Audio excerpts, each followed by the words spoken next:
A while ago we've been doing a HTTP server application, and as a follow-up I got here together with the Arduino Duo the Ethernet shield with WizNet W5100 IC, and we will create a basic Telnet server so we can connect with using putty through our computer. So let me show you how it works. Okay, so first of all I'm clicking reset, and let's open the port, and after the initialization we've got the IP of the board right here, so we can just copy it and connect to the board using putty.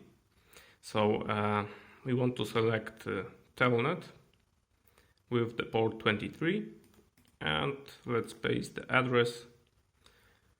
So let's open it up, and we see right here the address of the computer that connected to the board. So now let's try and send something like this. So we've got the input right here. So now we will send something back to the putty console. Okay, and we got it here. Okay, so now let's take a look at the code. Okay, so we are in the main file of the project, and at the beginning we've got a function to read data from the USB port, and this is a callback that is defined in the config file of the USB. So as we go down, we've got right here a uncommented definition of the callback, and I use this function, which is this one. So how it works is that we get data from the buffer and we write it by appending it to the top of the buffer. So get the length, and if it is in the range of the buffer, it's a little bit of free space right here, because we check it if it's 200 or less, and if it is, we simply append the data to the buffer. So we get the data on the top of the buffer, and after this we increment the length of the data that we got here. Next on, we got the functions for the SPI to communicate with the Ethernet shield, a function to print strings that are less than 50 size, and here we got a function that is used to write packets of data to the Ethernet shield.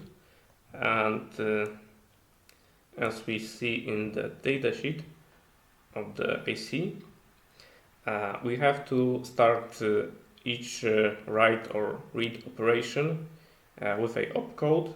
So for writing it is this, for reading is something like this, and after the opcode we got 2 bytes of address to the registers of the IC, and after this we got 1 byte of data to either to write or read. So it looks like this. So if we got writing, we send first the opcode for it, then the address and the data. And after this we simply select the chip select pin into high, and before it it selects the IC by going low. And for reading we got the second opcode, and by the data byte we just read data from the IC, and I put right here a dummy data to transfer. You can use also 0 for this purpose. It works both ways. And after that, the return here from the function is just the data that I got from the register of the IC. Or if I was doing a write, there's 1 returning. Okay, so now next on we've got the address of the gateway. So for example, the address of your router that you are connected to. So you send the data first there, and from there it is sent to other devices. So in my case, this one. Next on the mask of the Ethernet you are using, so the addresses can change in here only. And next on the MAC address for your Ethernet shield, you can change it into some other addresses. It doesn't really matter as long as they don't collide with other addresses that you got in your network. Okay, and right here we've got the address for your Ethernet shield. So the address that you want to connect to using putty, for example. Right here we got addresses for destination. So as we use the socket of the Ethernet shield as a server, those fields will be updated as soon as we got a connection established between the Ethernet shield and the computer. Right here we got a port that we will use for the socket of the Ethernet shield. So this is the default for the Telnet. Next on we got a function to write those values to the Ethernet shield. So those are the values for each socket, in total of 4 sockets. Right here I select the default memory for each socket. So each socket has something around 2000 bytes of text and receive memory. Next on, I just read the values that I already wrote here to check if they are correctly set. So there are no errors and whatsoever. Okay. Next on, we configure the socket 0. So we run it in the TCP mode, and we write the input port, I mean the source port, and the output port as the 23 for Telnet. And this is some default stuff. And right here we got the function to send messages to the devices that are connected. Right now I copy the USB buffer to something like a temporary buffer that is of length of 100 bytes. You can increase it if you want, but 100 is pretty much okay for sending normal text messages. Next on, first we have to read how much we can print data into the Ethernet shield. So if the data that we want to send will fit into the registers of the Ethernet shield. If it does the code right here, but if it doesn't, you will have to try again. So as soon as the Ethernet shield will send the data that it has in the registers, the free space will be available. So you will be able to send new data. So first of all, you have to read the address that you will start writing data, and you have to, after the read, do a AND operation with the mask.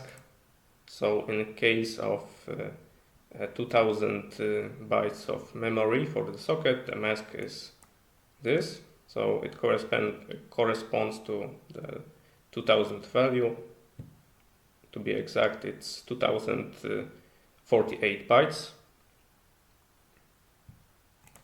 In this case, -1. And after this, we have to check if there has been an data overflow. So maybe let me show you at the memory of the device how it works.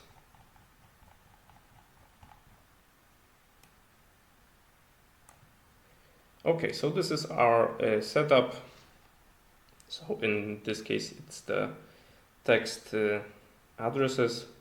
So at the beginning, we have this address, and we go up, and right here, a overflow can be expected.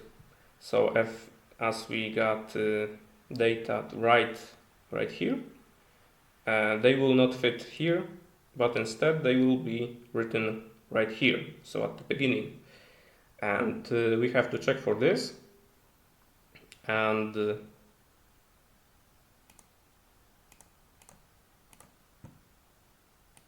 right here we check it. So if the address that we will be writing plus the length of the data that we want to write is higher than the address right here.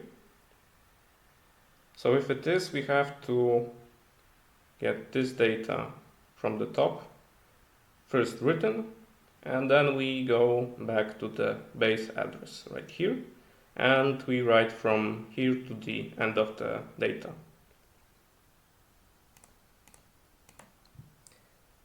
So the flag here is for checking what we want to write. So if there's no overflow, then we just write the data at the pointer that we got earlier here.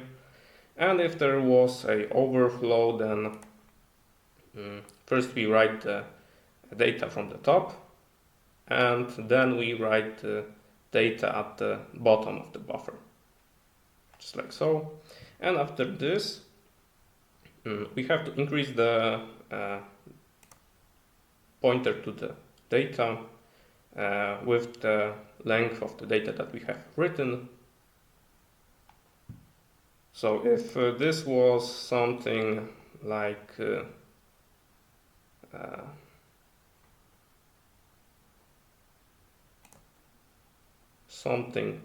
around here, you don't have to worry to go to right here and add the data. You just simply, while being here, add the data, so it will point above the limit. So the chip will know that it has to switch from here into here.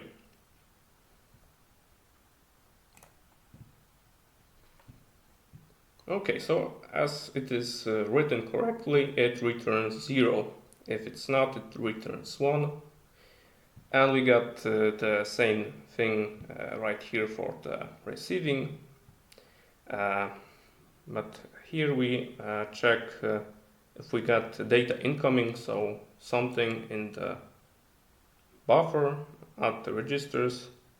So if the length that is read here is not equal to 0, then we got data. So we get the pointer to the data, just like above, with the difference of the base address here. So let's take a look.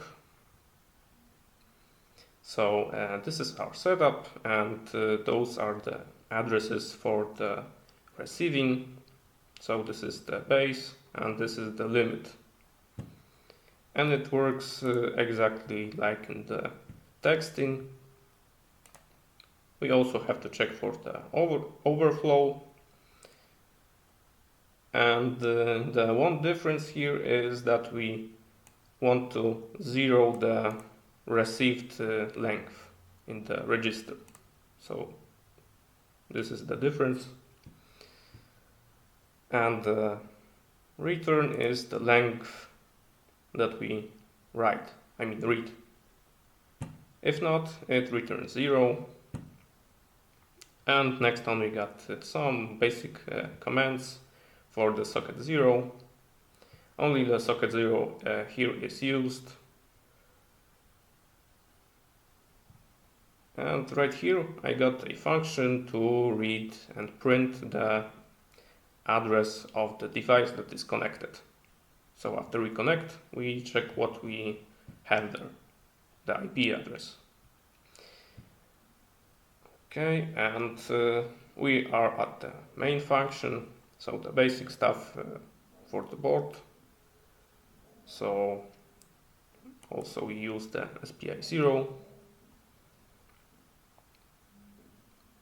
and the pins for the chip selects. So on the Ethernet shield we got the WizNet, and also we have the micro SD card. So let's make sure that those pins are being outputs and they are set to high. Okay, so a welcome string, and we start up the Ethernet shield. We configure the socket 0. We send a command to the socket 0 that has to open, and as we use the Ethernet shield as a server, we have to also type in the listen command. And after this, we are in the main loop, and we have to check the status of the Ethernet shield. So this status equals to being disconnected. So if it is, we just close the socket, and what I do here is to reset the Ethernet shield so everything stays fresh. You can not do this, just simply make the startup again. It will also work. The 00 means it's just started up with no configuration.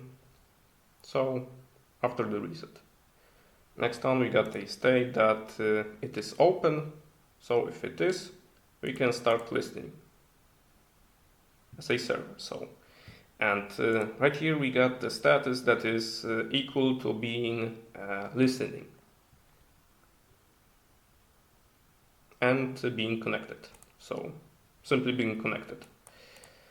And as we are, I added here a connection flag in order to not listen, not print data that is being read directly after being connected to putty, because that's just some kind of garbage you don't want to print. But after those few passes, we can read data from the Ethernet shield, and it is received into the data received buffer right here. And before printing it, I also print a sign like this to know which direction it goes. So in this case it's an input from the computer to the Ethernet shield. And right after the connect, if the flag is 2, we print out the IP address of the computer that is connected to the Ethernet shield. So after 2 passes, no garbage is being printed. So we are good to print the address of the caller. Okay, and if we got some input from the USB, so this value is more than 0, we simply first print this on the console, and next on we send it to the Ethernet shield. So if there's enough space, this variable will be 0, and here we are checking if we are good to go with sending a send command to the socket 0.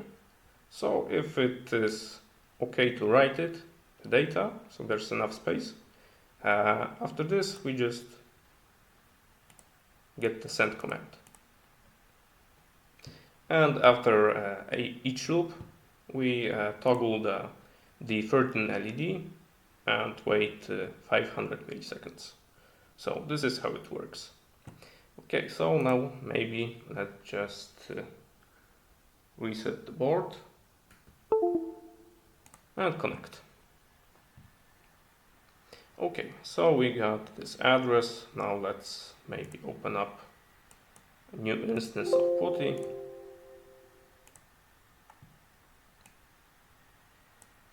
Okay, so let's copy this.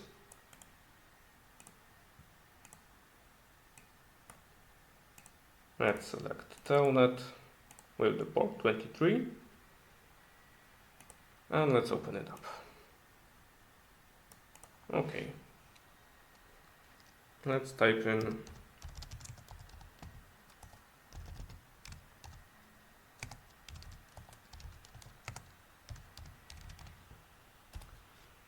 okay, so we see this is a input from the putty, and let's select add new line, and let's write a message from the USB console.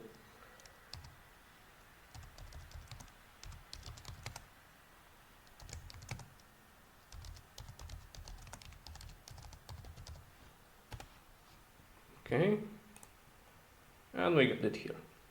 Okay, so if we disconnect the putty, we will see it's disconnected, and we see the socket 0 reconfiguring, the whole Ethernet shield. So everything stays fresh. We can connect to it again if we want to.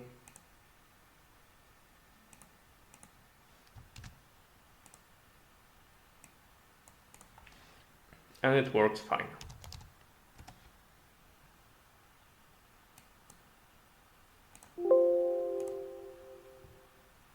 Thanks for watching. Hope you find it useful in your projects, and see you in the next one.